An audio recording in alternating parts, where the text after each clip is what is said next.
Hello YouTube, Brother81 here again, and today I'm going to show you this HP compaq.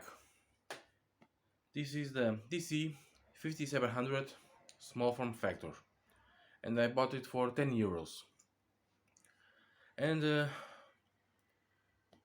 it was saying that didn't have hard drive and memory, and when you do power up, it starts beeping and blinking the red light, meaning no RAM. So I decided and bought this one. Uh, this was a few months ago. Brought it home, tested all the memory, and nothing. Disassembled, clean it, still nothing. So the specs original were a Core 2 Duo E4400, clocked 2 GHz with 2 megabytes of L2 cache and FSB of 800.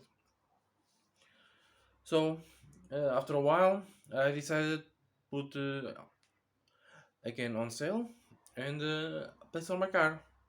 Most of the time, the bottom part up.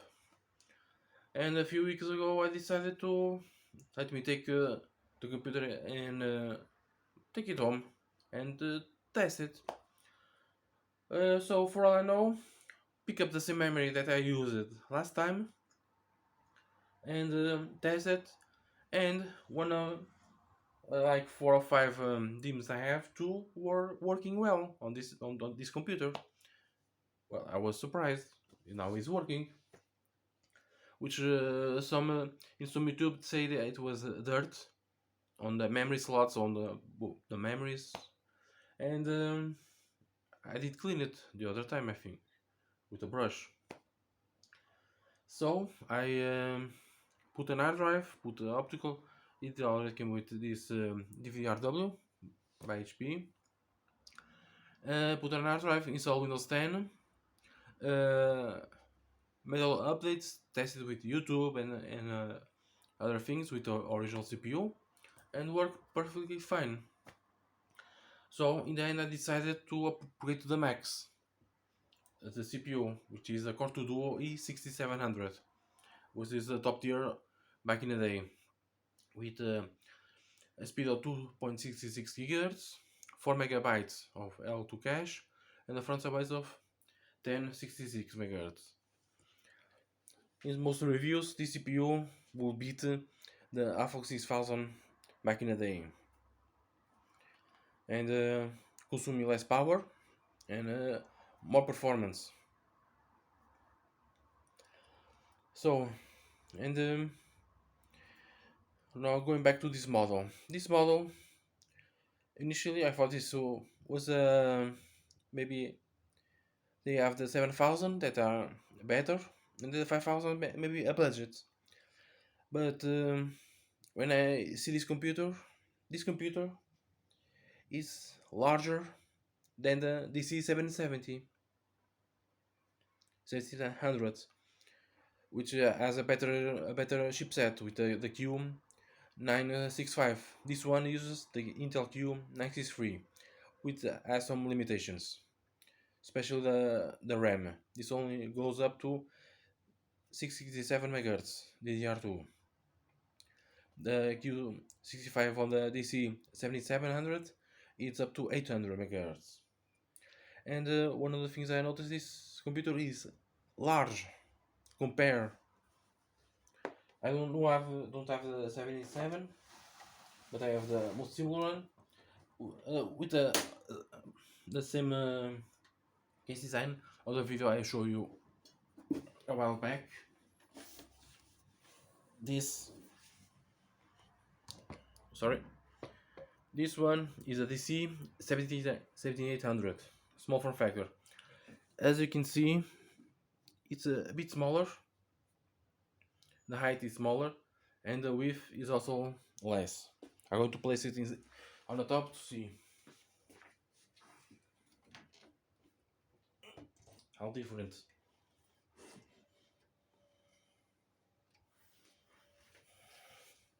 So as you can see, there is a difference in length, This is all due to primarily to the motherboard, which I checked in on Google, and the tower version and the small form fact version use the same motherboard. One good thing about this motherboard of the DC 5700, it is uses a standard ATX power supply. So if you want to mod it to another, put on a case of the micro tower, you can place this motherboard there, as you can see. But the 7800 is a bit longer. Let me see if I can rotate. There we go. In place. As you can see, the 7800 is a bit longer than the 5700. I'm going to remove this one. And so after testing, I decided make some other upgrades. So I decided to remove the memory from the 7800 TC that I show you, that RAM that sorry, the DR267 MHz that this 5700 uses. I placed it to 6, install Windows 10 32 bits, and it works fine. And maybe I'm going to try to make 8 gigabytes, but I don't think it doesn't going to change much. I'm going to turn this up so you can see the insides. As you can see, it's a really big motherboard,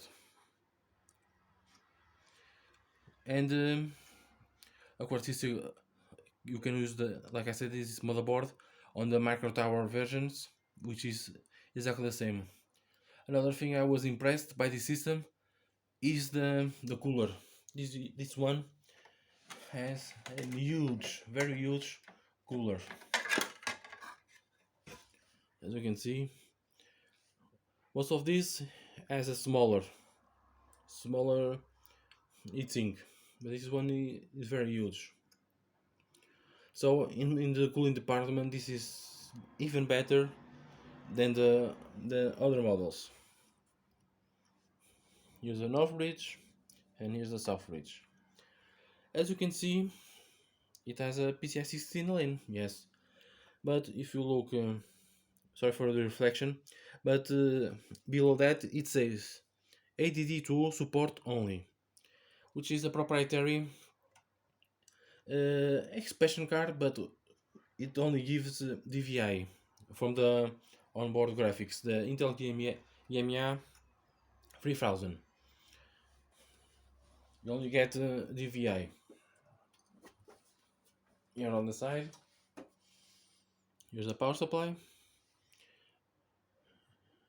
audio in and out, a total of 6 USB 2.0s, gigabit Ethernet, serial parallel VGA, 2 PS2 ports, and can get up to 4 expansion slots here. So if you want to place a graphics card, you must use the 1X PCI Express. I saw some videos that people cut the back of the slot so you can place a 16X graphics card low profile with easy. If and be careful if the heatsink doesn't touch these two caps. This one is also a cap here, so that this part must be cleared of anything of the graphics card. Or you can just pick up a graphics card, cut, and make it fit to install it here. Here's gigantic heatsink. So I think this computer made by HP was really made up to be 24/7. As an beefier power supply, it it uses different system to disassembled. You you remove two screws here. This one already didn't have ones, and you press this plastic tab and pull to your left and up. On the other ones, you lift up and remove it. Same as the hard drive and optical drive. Here in the optical drive, you have a small arm that you pull it up to access the memory, to install more memory and a hard drive. What else can I say about this one? Yeah. Unfortunately, many of these systems go to e-waste because of that problem. Starting from Windows 8, 8.1, it only received basic graphics drivers by Microsoft. So if you want to add a graphics card here, a normal, you can't. Like I said, you have to mod, or you mod the PCI slot, cut here, the end, so you can install any low profile graphics card, or you have to use this computer as a, I don't know, file server, backup, because you have 4 SATA ports over there. You also can remove the optical drive and use it as and place a normal hard drive. So here in the front, with only two USBs, headphones, microphone, power LED, hard disk LED, power button, and the HP logo. You can rotate it, remove it, and rotate it. They ship out in some part, of course, like this holder. It really needs to get on these grooves so that it makes there.